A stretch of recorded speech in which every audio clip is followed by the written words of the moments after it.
Buenas tardes, ¿cómo andan? Reaparece en la pantalla de TV Ciudad la edición central de MBD Noticias. Una hora por delante de información. Hoy con Julieta en la coconducción le mandamos un beso grande a Natalia Nogués. ¿Cómo anda, Juli? Muy bien, Martín, con mucha información para dar. Sí, claro. El tema del día pasa por el anuncio que se hizo horas atrás, porque el fiscal especializado en crímenes de lesa humanidad, Ricardo Percivale, informó este martes en conferencia de prensa justamente que los restos hallados el 30 de julio en el batallón 14 pertenecen a Luis Eduardo Arigón, que tenía 51 años cuando fue secuestrado el 14 de junio de 1977. Fue asesinado por torturas sistemáticas un día después. Estaba casado y tenía 2 hijas. Militaba en el Partido Comunista y era dirigente sindical de la Federación Uruguaya de Empleados del Comercio e Industria. Este martes se confirmó que sus restos fueron hallados en el batallón 14 el 30 de julio pasado y, según los equipos técnicos actuantes, su caso se trató de una muerte violenta. Tenemos muchísimo material al respecto, también hay, como siempre, otros asuntos. Así es, vamos a ver los titulares.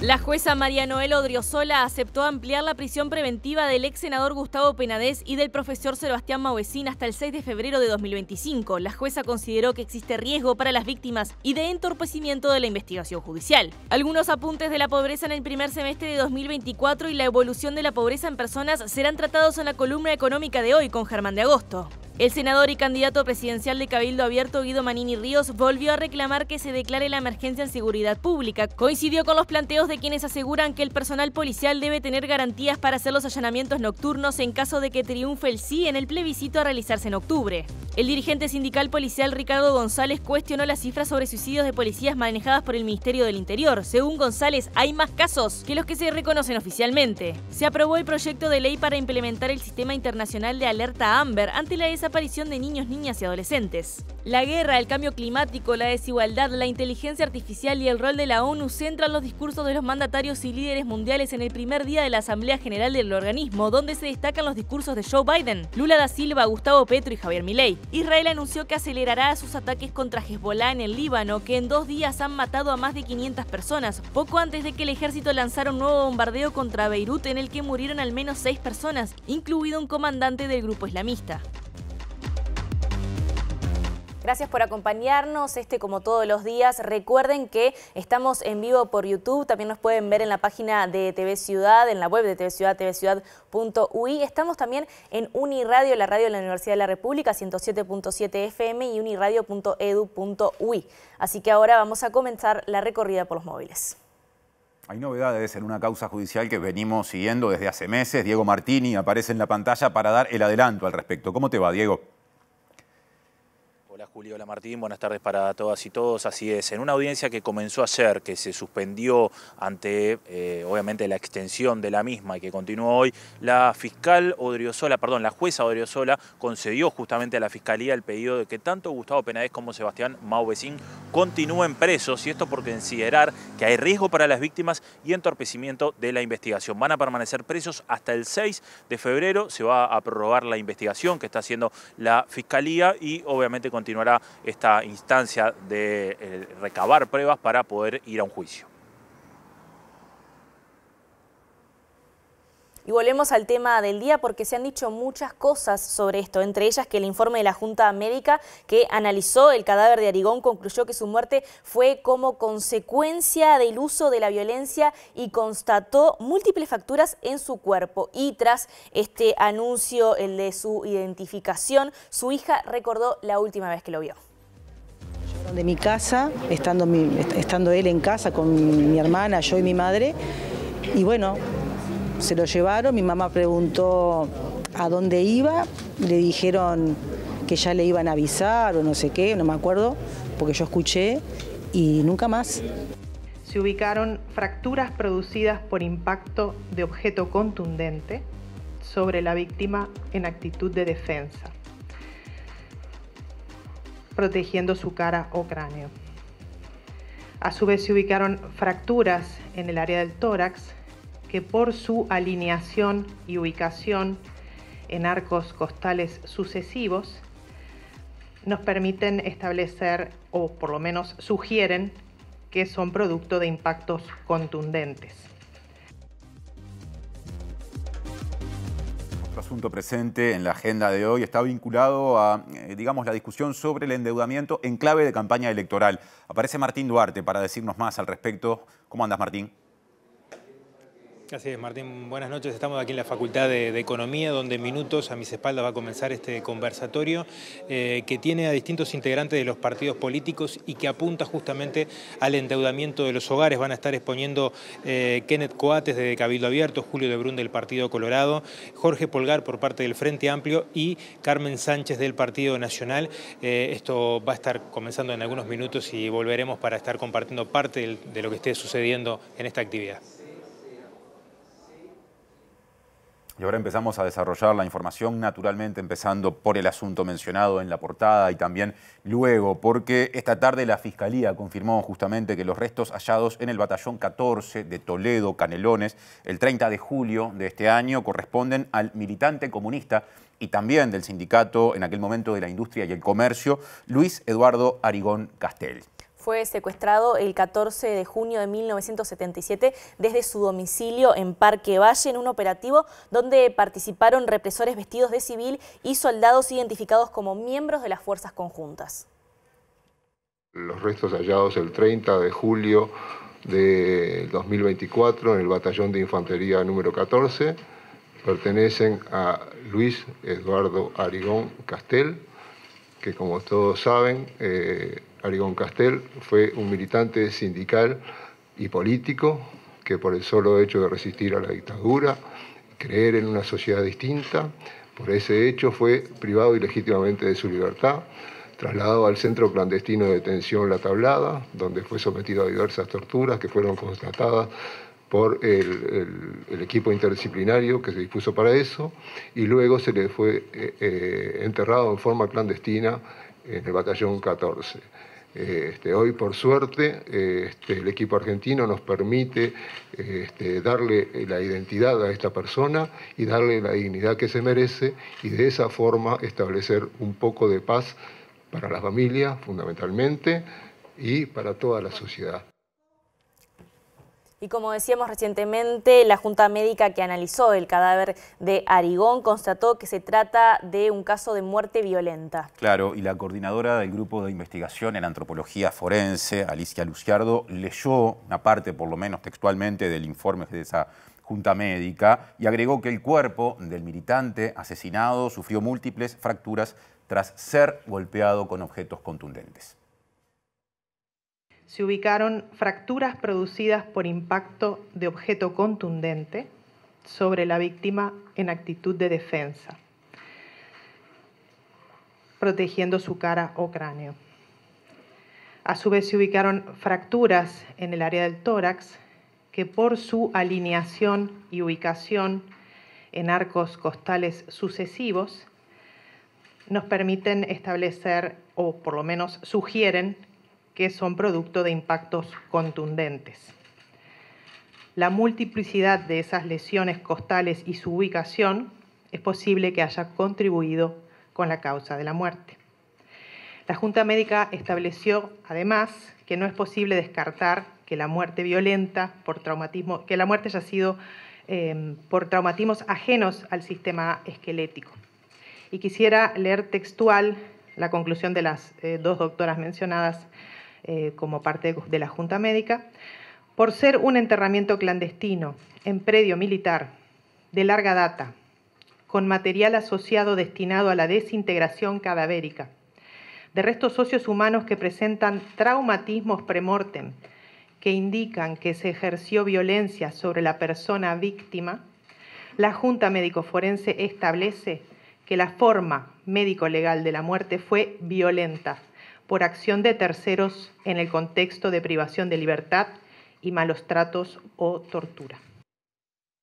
Y hoy también hablamos con Sabina Arigón, la hija de Luis Eduardo Arigón. Qué momento para recabar ese testimonio, ¿no? Y catalogó de cobarde la acción de matar y esconder a una persona luego de que se identificaron los restos de su padre tras la conferencia de prensa que recién compartimos. Y recordó, entre otras cosas, cómo su madre durante años recorrió distintos establecimientos militares intentando dar con el paradero de su padre.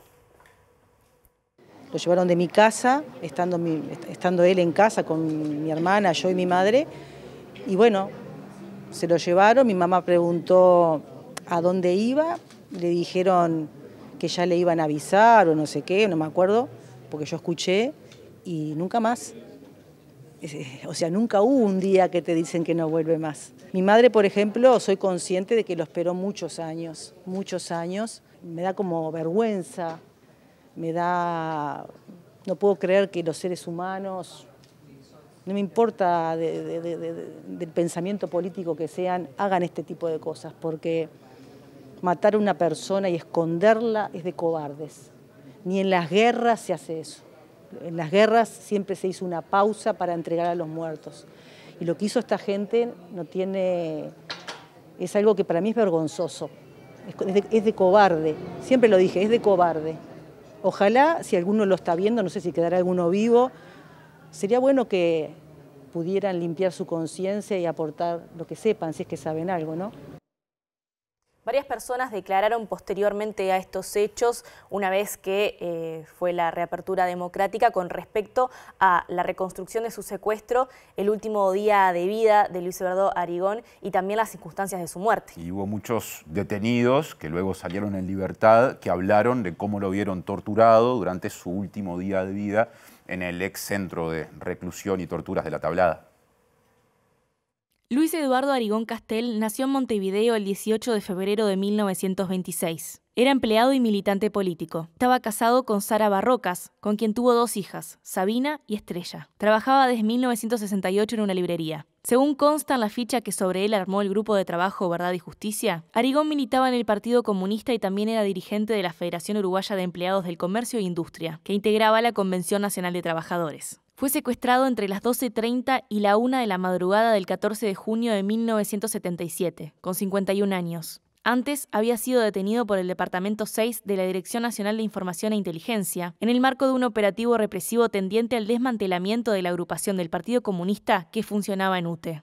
En esa instancia estuvo detenido del 1 al 4 de mayo. La madrugada que lo detuvieron fue la última vez que lo vio su familia. Barrocas, su esposa, denunció su desaparición ante el juez letrado de primera instancia en lo penal de cuarto turno el 20 de mayo de 1985 y relató el momento del secuestro. Estábamos durmiendo y de pronto oí golpes contra la puerta y gente que gritaba: «¡Abran! ¡Fuerzas conjuntas!». Vinieron 2 o 3 personas vestidas de soldado y recuerdo uno vestido de civil. Un hombre no muy alto, bastante rubio, que tenía patillas y un gorro. Y pidieron los documentos de la gente que vivía en el apartamento. El testimonio de la esposa de Arigón, que aún sigue viva, da cuenta de la cantidad de veces que intentaron ubicarlo en los meses posteriores a su detención. Por declaraciones de ex detenidos que estuvieron junto a Arigón, se pudo determinar, finalizada la dictadura, que fue asesinado el 15 de junio de 1977, un día después de su detención, por torturas sistemáticas. Los testimonios señalan que el ex militante comunista había sido trasladado a La Tablada y se encontraba allí con un estado físico y psíquico deplorable. Juan Ángel Toledo señaló al respecto: «Era su voz.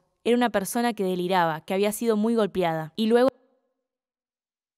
agregó: «Al rato se dejó de sentir la voz, los quejidos de quien supongo era Arigón. Pusieron una camilla prácticamente a mis pies y depositaron allí a una persona. Su cara era irreconocible por la barba. Tenía el torso desnudo, como si le hubieran hecho masaje para reanimarlo. Estaba rígido. Un guardia dijo: «Hay que aflojar la mano. Es el tercero que se nos muere en un mes». Varios años después, en 2001, el gobierno uruguayo, mediante la Comisión para la Paz, reconoció el asesinato de Arigón y otros 7 detenidos. Según este organismo extinto, estos habían sido desaparecidos luego de morir, y su paradero se desconocía, ya que el gobierno militar negó cualquier tipo de información en aquel entonces. La Comisión para la Paz había dado por cerrado el caso de Arigón con esta información.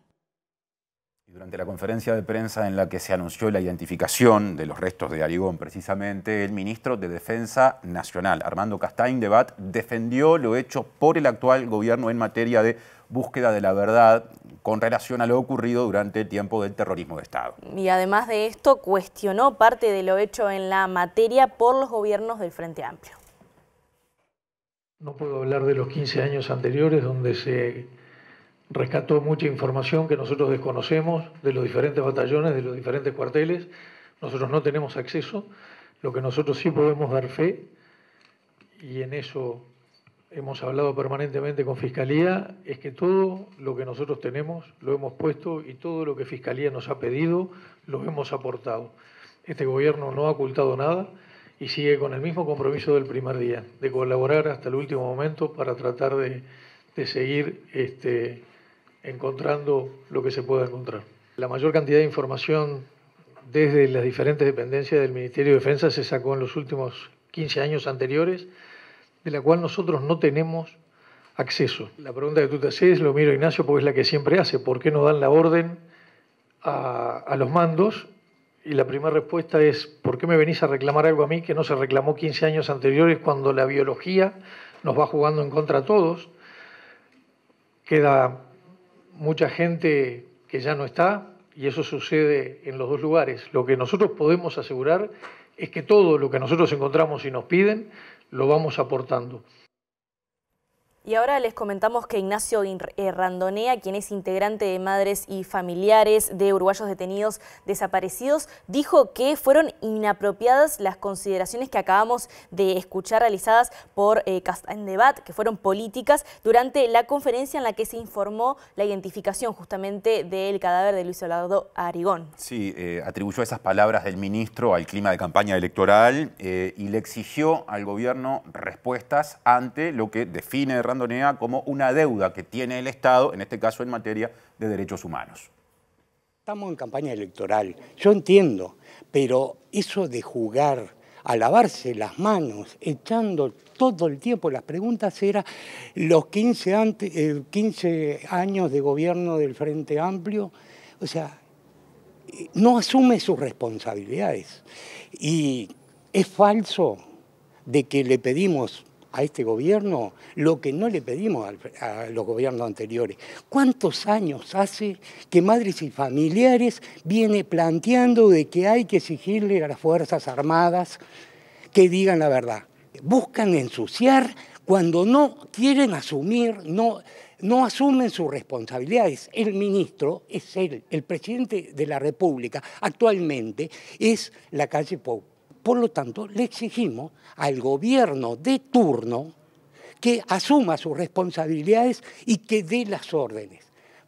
Es muy fácil echarle la culpa a los gobiernos anteriores. Yo creo que un ministro de Defensa debería explicar algo, decir algo, ¿no? Asumir responsabilidades, porque estos restos fueron hallados en un predio que depende del Ministerio de Defensa. En un predio militar. No hemos escuchado a un jerarca militar de asumir la más mínima responsabilidad. No hemos escuchado al gobierno asumir responsabilidades. Y después veíamos en campaña de que se iban a asumir responsabilidades, pero ¿qué es lo que vemos? Que la responsabilidad la tienen los otros y no se asumen las propias. Tema vinculado. También habló Wilder Tyler, que es director de la Institución Nacional de Derechos Humanos y Defensoría del Pueblo, el organismo que se encarga de las búsquedas, nada más ni nada menos, y dijo justamente que la institución tiene un presupuesto anual de $900.000. Aseguró que es necesario incrementar justamente las partidas presupuestales para atender de mejor manera las búsquedas de personas detenidas desaparecidas. Ahora sabemos que tenemos que seguir buscando allí con mucha fuerza. Hay más nombres, nos faltan más personas para buscar. No quiere decir que sean todos los de la tablada, pero también puede haber desaparecido de otros lugares. El presupuesto fue suficiente para hacer lo que hemos hecho hasta ahora. No va a ser suficiente para hacer lo que tenemos que hacer de aquí en adelante. Así que vamos a necesitar más. Eso es en primer lugar. En segundo lugar, no todo es presupuesto. También se necesita disposición, también se necesita apoyo, y no nos olvidemos siempre de pensar en aquellos uruguayos desaparecidos, pero que fueron secuestrados en el exterior, muchos de los cuales sospechamos que pudieron haber sido traídos a nuestro país. Esa investigación no ha avanzado todavía como debería avanzar. Tyler se refirió al reingreso del Grupo de Investigación en Antropología Forense al predio del Servicio de Material y Armamento del Ejército, lindero al Batallón 13. Durante 2 años tratamos, ¿verdad?, con UTE y con el ministro anterior. Solo se necesitaron 3 meses después del cambio del ministro anterior para que este ministro lo arreglara. ¿Mejor relación con este ministro que con el anterior? Creo que los hechos hablan de por sí. No es un problema mejor o peor. Los hechos hablan de por sí. Y el hallazgo y identificación de los restos de Luis Eduardo Arigón es el 7º desde el comienzo de la búsqueda de personas detenidas desaparecidas en predios militares, que fue en el año 2005. Sin embargo, se habla de 8 hallazgos. Eso es porque antes del ingreso a estos predios, en 2002, se constató la existencia del cráneo de Roberto Comensoro, que también hasta ese momento permanecía desaparecido. El primer hallazgo es anterior al comienzo de las búsquedas en dependencias militares. En 2002, un análisis del Instituto Técnico Forense determinó que un cráneo conservado desde 1973 pertenecía al militante tupamaro Roberto Comensoro. El segundo cuerpo en aparecer fue el del militante comunista Uba Gessner Chávez Sosa, encontrado el 29 de noviembre de 2005 en una chacra de Pando usada por la Fuerza Aérea Uruguaya. Este fue el primer hallazgo posterior al comienzo de la búsqueda de restos de personas detenidas desaparecidas en dependencias militares. A fines de 2005, en el Batallón 13 de Montevideo, aparecieron los restos del militante comunista Fernando Miranda. La identificación del cuerpo se produjo meses después, en marzo de 2006. Más de 5 años pasaron hasta el cuarto hallazgo, que se produjo en el Batallón 14 de Toledo, Canelones, el 21 de octubre de 2011. Allí estaba enterrado el maestro Julio Castro. En el mismo lugar, pero el 15 de marzo de 2012, se encontró el cuerpo del militante del Partido Comunista Revolucionario Ricardo Blanco Valiente. Más de 7 años después, el 27 de agosto de 2019, fue encontrado el cuerpo del militante comunista Eduardo Bleyer en el Batallón 13.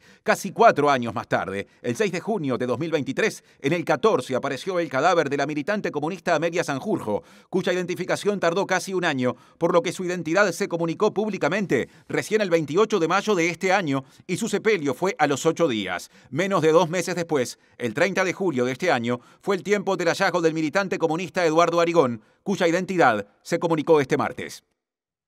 Ahora cerramos este capítulo por hoy. Lógicamente en los próximos días habrá derivaciones. Por ejemplo, se sabrá cuándo se hacen sepelio y velatorio de Arigón. Y pasamos a otros asuntos de la agenda mencionados al comienzo. La justicia definió que el ex senador Gustavo Penades y Sebastián Mauguecín continúen presos hasta el 6 de febrero por entorpecimiento de la investigación y también por amedrentamiento a las víctimas en la causa que los investiga a ambos. La audiencia en la que se decidió esto duró 2 días y a Penades se le imputaron 2 nuevos delitos vinculados a la investigación ilegal realizada sobre las víctimas.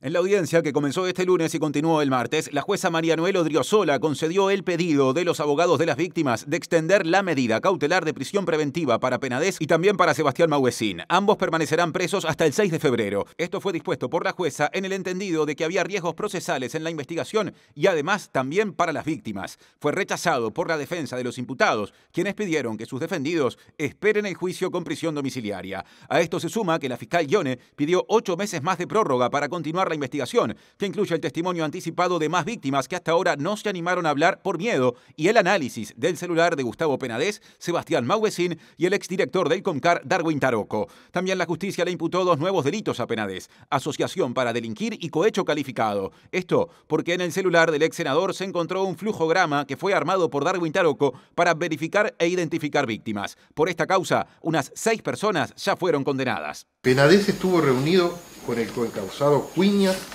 por razones de trabajo en el Pala Sur.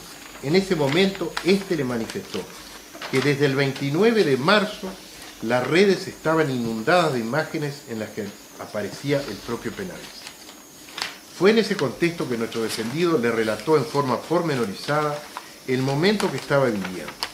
Las redes, la opinión pública ya lo habían condenado personal, familiar, socialmente y políticamente, ni que hablar. Si bien ni siquiera había sido convocado a declarar ante Fiscalía, quien había iniciado una investigación de oficio por orden del señor Fiscal General de la Nación el día 30 de marzo, esto es casi 2 meses antes. Presenta Antel. Renova tu plan de fibra con un 50% de descuento por 3 meses y muchos más beneficios. Muy bien, y vamos a profundizar en esta situación justamente con Diego Martini, que estuvo realizando la cobertura de esta audiencia que duró 2 días, como decíamos. Adelante, Diego. Sí, así es, compañeros. Bueno, hace un rato, sobre la tarde, finalizó esta audiencia entonces que comenzó en la jornada de ayer y donde se definió por parte de la justicia extender la prisión preventiva tanto para Gustavo Penades como para Sebastián Maubesín, y lo que planteó la jueza era que había un entorpecimiento de la investigación y también un riesgo para las víctimas. Esto fue parte de lo que se había pedido ayer por parte de la Fiscalía, además de extender el plazo de la investigación que vencía ahora justamente el 10 de octubre. Estamos en contacto con la doctora Soledad Suárez, que es abogada del consultorio jurídico de la UDELAR y que representa a varias de las víctimas. Bueno, ¿con qué sensación quedaron después de esta audiencia? Buenas noches. Bueno, los objetivos, todos los 3 objetivos que teníamos propuestos junto con la Fiscalía fueron alcanzados, así que es de satisfacción, un poco de cansancio también, fue muy extenuante, pero bueno, fueron los debates que se debieron dar, que estuvo muy bueno que fuera transmitido por streaming, así, bueno, se tiene transparencia en esto, sobre todo por la primera etapa relativa a lo que es la ampliación de la formalización que trae el delito de cohecho calificado agravado, y esto me parece que es muy importante también para la población. Bien. En esta audiencia obviamente se hizo referencia a la participación de Gustavo Penades en esta trama, a que él tenía un flujograma en su teléfono. Se intentó amedrentar víctimas que ustedes representan con esta digamos, organización paralela que además ya tenía 6 condenados.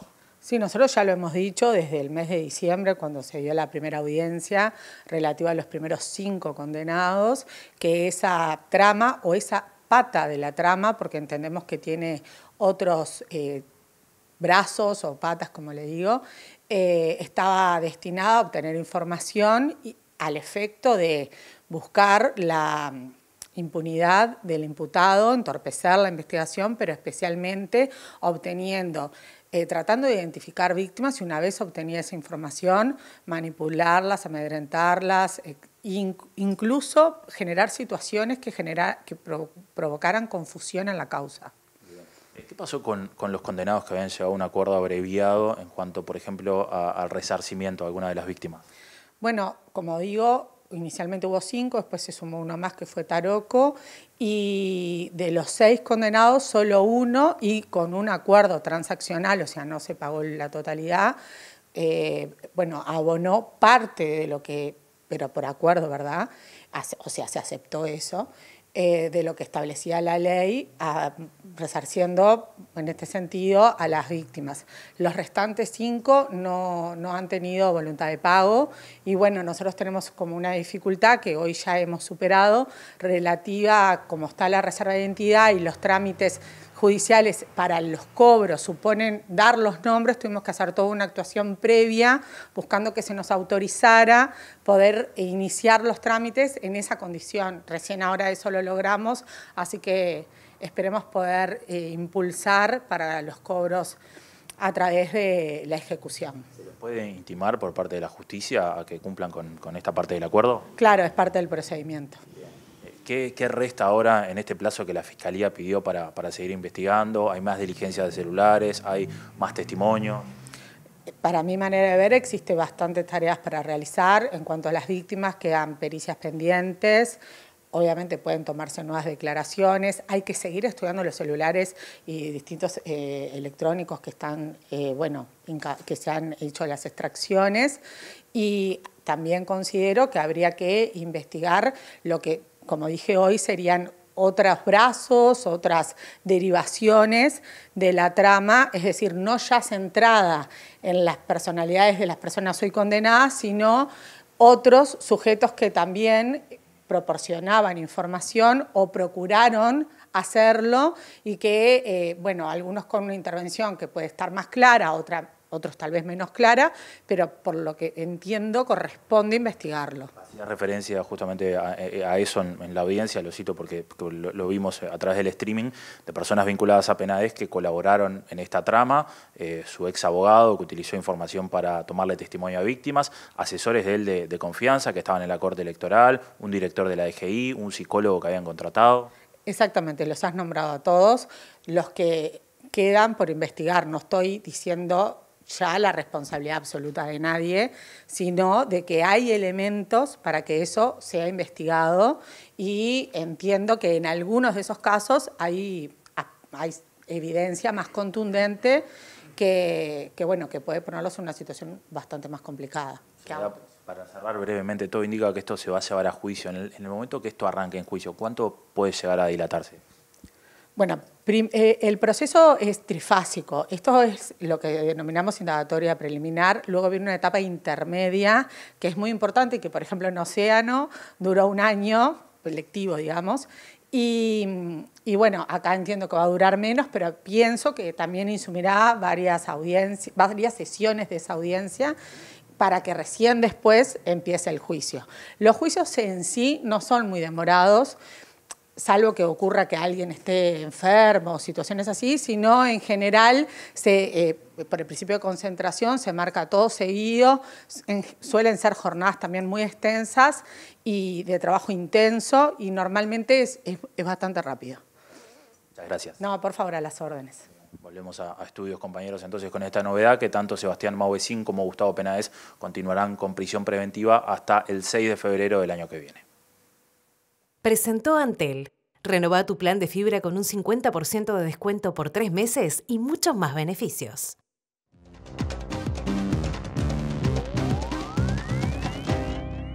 Apuntes sobre la pobreza en el primer semestre del año. A continuación y en la columna de análisis económico que trae, como ocurre semanalmente, Germán de Agosto. ¿Cómo te va, Germán? ¿Cómo andas, Tincho? Todo bien. Sí, vamos a analizar un poquito los datos de pobreza que corresponden al periodo enero-junio, es lo que publicó hoy el Instituto Nacional de Estadística, y solamente para tener como referencia de qué estamos hablando cuando hablamos de personas pobres y de hogares pobres, acá tenemos lo que sería la composición de la línea de pobreza para junio de este año per cápita. Acá estamos mirando la línea de pobreza per cápita que tiene 2 escalones, si se quiere. Un primer escalón, que es justamente lo que determina la línea de indigencia, eso es el monto monetario que se requiere para cubrir una canasta básica alimentaria, estimada hoy en 5.623. Ahí es donde trazamos la línea de indigencia. Si te fijas, indigencia tenemos en hogares un 0,3% y en personas un 0,4%. Eso es un poco lo que tenemos cuando miramos el primer escalón de la línea de pobreza.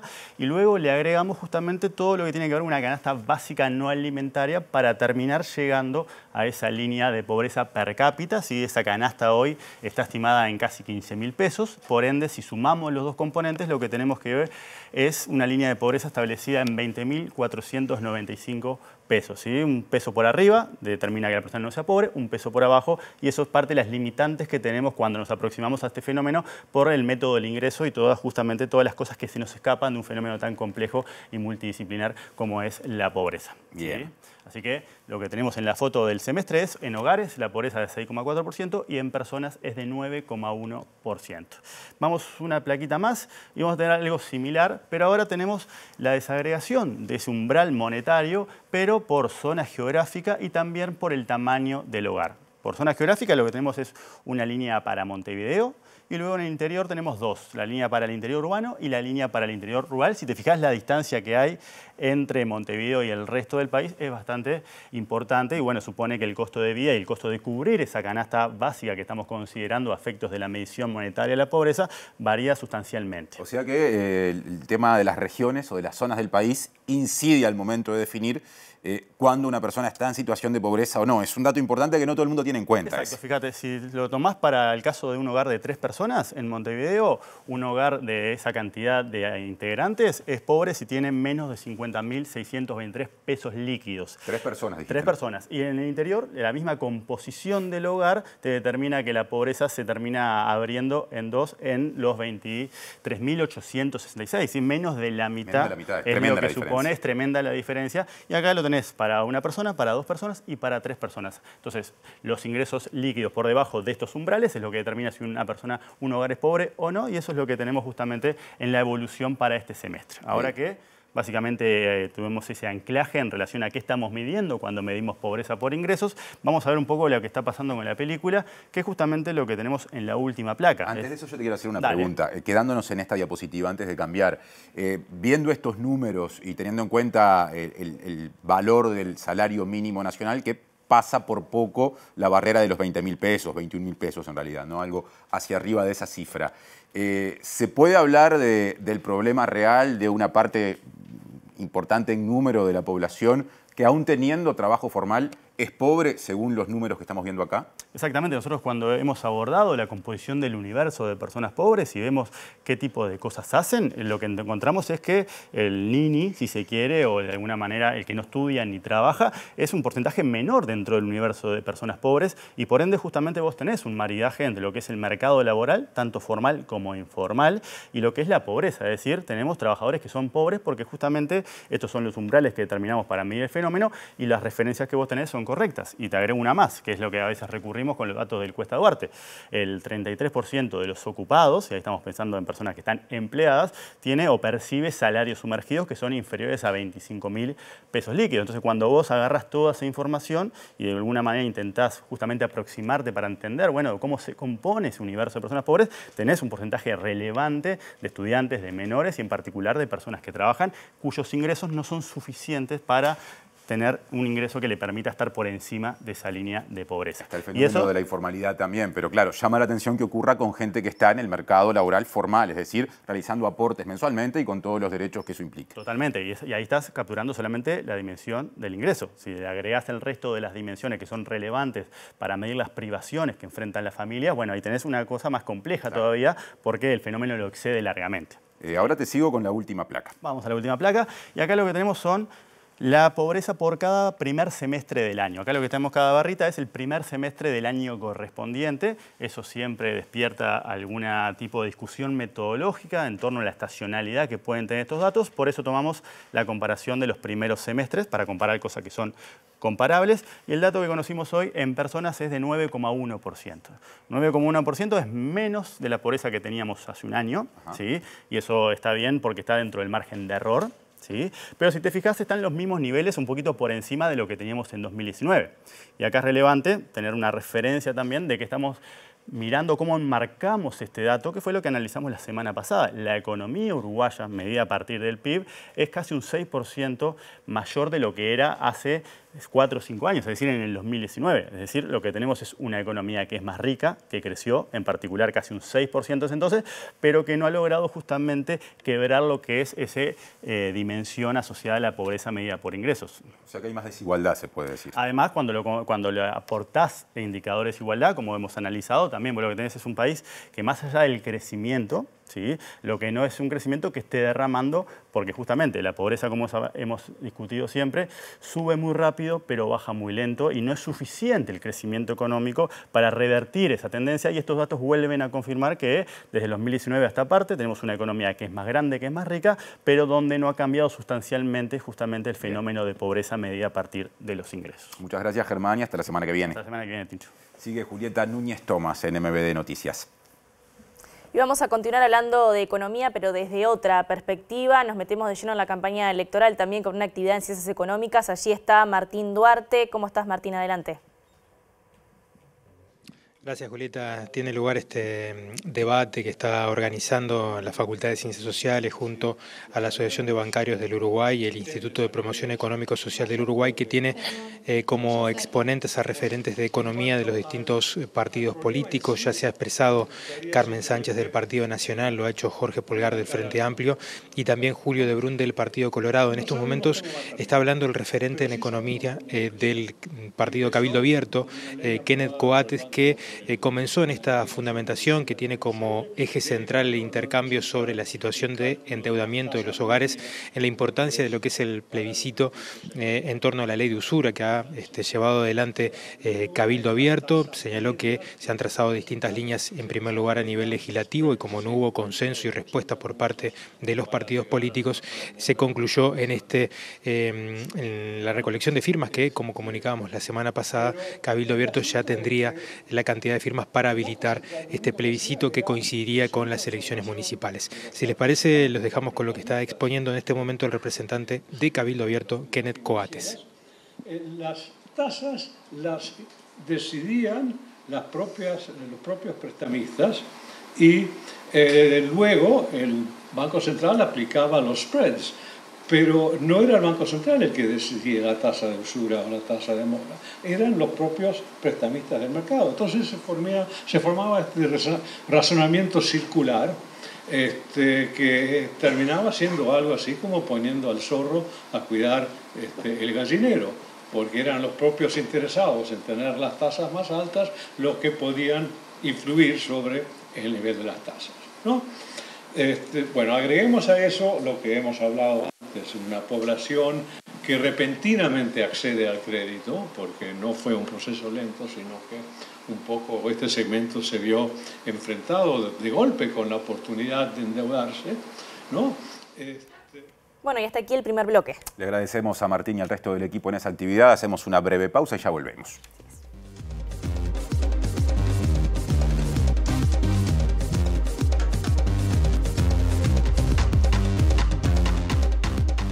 Con MD Noticias. Cambiando de tema, ahora agenda de seguridad. El senador y candidato presidencial cabildante Guido Manini Ríos volvió a pedir que se declare justamente la emergencia nacional en materia de seguridad. Y coincidió con los planteos de quienes aseguran que el personal policial debe tener garantías para realizar los allanamientos nocturnos en caso de que triunfe el sí en el plebiscito a realizarse en octubre, en el que pondrá a consideración de la población la posibilidad de esos procedimientos.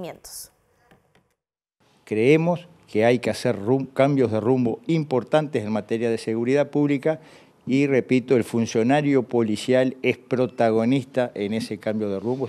Al tiempo que insiste en la necesidad de una declaratoria de emergencia en materia de seguridad pública, Manini señaló que hay que dar garantías a efectivos para hacer allanamientos nocturnos. Exigimos que haya garantías en esos operativos nocturnos, utilizando policía altamente especializada, entrenada y equipada para hacer esos operativos, que no los haga cualquier repartición policial, sino quienes estén preparados para ello, además de la presencia en el lugar del señor juez. Consultado por el suicidio de un policía de 35 años, Manini dijo estar preocupado por los niveles de estrés del instituto policial. Nosotros tenemos propuestas en nuestro plan de gobierno en materia de salud mental. Hemos apoyado el incremento, una partida que el año pasado se decidió en la rendición de cuentas para tratar de mejorar esta situación a nivel de la sanidad policial. Claramente es insuficiente, tenemos que trabajar entre todos para encontrar solución a un tema que es muy delicado y muy doloroso para el Instituto Policial y para toda la sociedad. Y Ricardo González, quien es dirigente del Sindicato Único Policial del Uruguay, dijo que la propuesta de habilitar los allanamientos nocturnos no ofrece garantías al personal policial. Y este sindicato policial en cuestión, recordemos que hay varios, no está afiliado al PIT-CNT y tiene una postura contraria, por ende, de momento, a la iniciativa que se va a plebiscitar. Hemos salido con algo que decimos que no hay garantía, a nuestro entender, hoy por hoy, de cómo está planteada la situación. Sí entendemos que en el momento de aprobarse, por cómo viene lo que son las encuestas, más que nada, que es lo que la gente va midiendo, entendemos que en caso de aprobarse sí hay que sentarse y hablar bastante del tema. Entre esos, crear un marco normativo, lo primero donde le brinde garantía a los funcionarios policiales, educar sobre el tema y obviamente capacitar gente. La capacitación para este tipo de cosas es fundamental. De parte del propio Ministerio del Interior todavía no hemos tenido respuestas claras sobre cómo es la idea en el caso de aprobarse, cómo lo quieren aplicar. Lo que hemos tenido es un poco eso, los trascendidos de prensa, donde se habla de que se ha incorporado tecnología, que nosotros hasta ahora la tecnología que nos ha llegado también es por los medios de comunicación, que se han incorporado visores nocturnos, que entendemos no es lo único que debería de tener para esto, pero bueno, apelamos un poco a que en breve nos reciba el propio Ministro del Interior y poder hablar sobre este tema. ¿No hay garantías para ustedes o tampoco para la gente? Yo creo que cuando estamos hablando de allanar, sobre todo en la noche, las garantías deben de ser para los funcionarios y para los ciudadanos, ¿no? Y el dirigente sindical policial Ricardo González también cuestionó las cifras de suicidios policiales que maneja el Ministerio del Interior. Así es, lo que dijo es que hay más casos que los que se reconocen oficialmente. Nosotros hace poquito vimos los números que el propio Departamento de Salud Mental salió en una conferencia de prensa diciendo cómo venía. Nosotros diferimos mucho de los números, diferimos mucho de cómo se viene concretamente llevando adelante la parte de salud mental del hospital policial. no compartimos muchas de las cuestiones, no compartimos los números en cuanto hay un porcentaje que se nos mencionan que es por temas relacionados a la familia, en el caso del suicidio, pero hablamos de que hay un 29% de que no sabemos de por qué es. Y entonces nosotros muchas veces la pregunta es, dentro del Ministerio del Interior, un régimen vertical donde los sindicatos policiales todos los días tenemos funcionarios que siguen denunciando persecuciones laborales, denuncia de acoso sexual, esto no puede ser un detonante, no puede ser uno de los motivos. Entonces yo creo que el panorama es más grande. Presenta Mercado Agrícola de Montevideo, en el corazón de un barrio donde late la ciudad. Mercado de Historias. Mercado de Historia.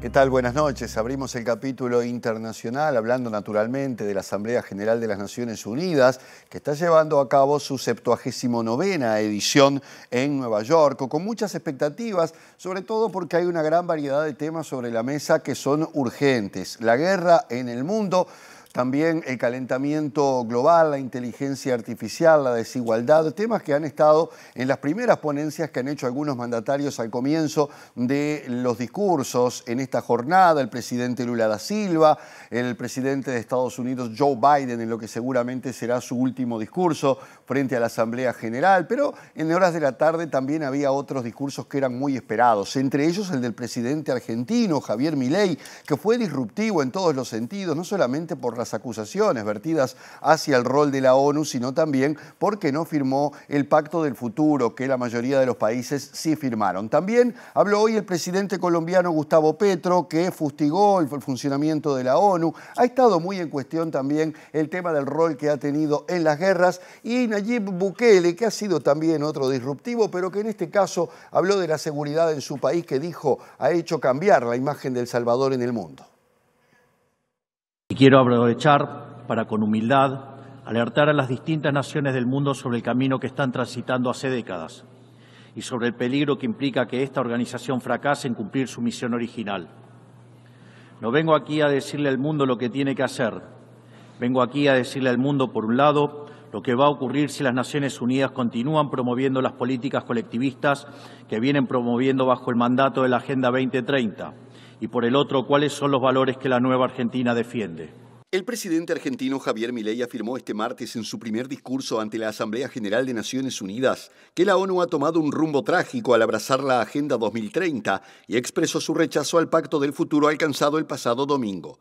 Milei reconoció que la organización ha garantizado cierta paz a nivel global en las últimas décadas, pero advirtió sobre las consecuencias de que siga alentando políticas colectivistas e intentando imponer la Agenda 2030, a la que definió como un programa de gobierno supranacional de corte socialista. El presidente de Colombia, Gustavo Petro, por su parte, criticó sin citarlo a su homólogo argentino y su lema «Viva la libertad, carajo», al hablar ante la Asamblea General del sometimiento de la política al poder de los más ricos. Los políticos, incluidos los presidentes de los países más poderosos de la Tierra, simplemente les obedecen. Ellos pagan las campañas, ellos son los dueños de los medios de comunicación, son los que ocultan la verdad de la ciencia, como en la película No mires arriba, manifestó el mandatario colombiano, refiriéndose al poder político del 1% más rico del mundo. En otro orden, el presidente de El Salvador, Nayib Bukele, dijo que 5 años después de su primera intervención, El Salvador era un país casi desconocido por la comunidad internacional y ahora es referencia para muchos países por su política de seguridad contra las bandas delictivas que operaban en su país, al tiempo que advirtió que el planeta está ante una nueva era oscura de la humanidad debido a los distintos conflictos armados y guerras internas que libran las sociedades a escala global. Seguramente que habrá más tela para cortar en los próximos discursos que se van a dar en la jornada de mañana, y hablando de la guerra sigue con todo su esplendor. Ahora en el Líbano, donde luego de 3 días de ataques israelíes ya son casi 600 los muertos y miles los heridos en distintas partes del Líbano. De hecho, se está denunciando en últimas horas que ha habido un ataque también sobre una ciudad portuaria siria, lo que habla de una escalada en la región de la guerra, y que además Israel ha dicho que va a acelerar sus ataques sobre Hezbollah en territorio del Líbano. La ola de ataques de Israel en el Líbano dejó hasta el momento 569 muertos, entre los cuales son 50 niños y 94 mujeres, según el Ministerio de Salud libanés, mientras que las fuerzas de defensa israelíes argumentan que atacaron lo que dijo son decenas de objetivos de Hezbollah, mientras que el grupo chiita lanzó una treintena de cohetes contra el norte de Israel. En un nuevo ataque este martes contra un suburbio de Beirut, la capital del país, Israel afirma haber matado a Ibrahim Kubaisi, otro alto comandante de Hezbollah responsable de una unidad de misiles y cohetes del grupo. El primer ministro israelí Benjamín Netanyahu aseguró este martes que Israel seguirá atacando a Hezbollah y advirtió a los libaneses que evacúen sus casas en el sur del país y que la guerra no es contra ellos, sino contra el grupo terrorista que esconde armas y misiles entre los civiles para atacar a Israel. Mientras tanto, y en medio de las tensiones regionales, el portaaviones estadounidense de propulsión nuclear Harry Truman partió este lunes de la estación naval de Norfolk en Virginia hacia el mar Mediterráneo para sumarse a otros buques de Estados Unidos y reforzar su presencia militar en la región para ayudar a Israel a defenderse de posibles ataques de Irán y sus aliados, así como para salvaguardar a sus tropas en la zona. Presentó Mercado Agrícola de Montevideo, en el corazón de un barrio donde late la ciudad. Mercado de Historias. Mercado de Historia. Hasta aquí llegamos con el segundo bloque de hoy. Pero volvemos con más en unos minutitos nada más.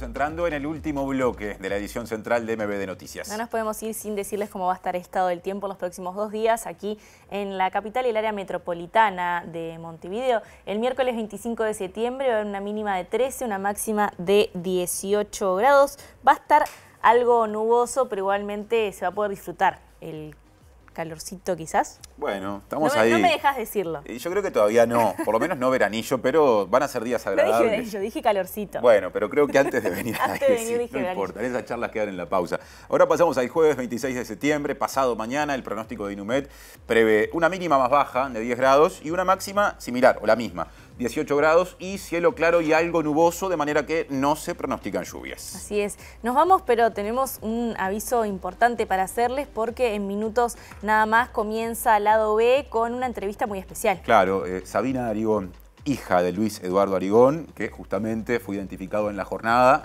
luego de permanecer durante décadas desaparecido, estará aquí en Lado B con Wilmar Amaral, así que a quedarse en la pantalla de TV Ciudad. Nos reencontramos mañana en las 3 ediciones de MB Noticias. Gracias por estar, que pasen bien.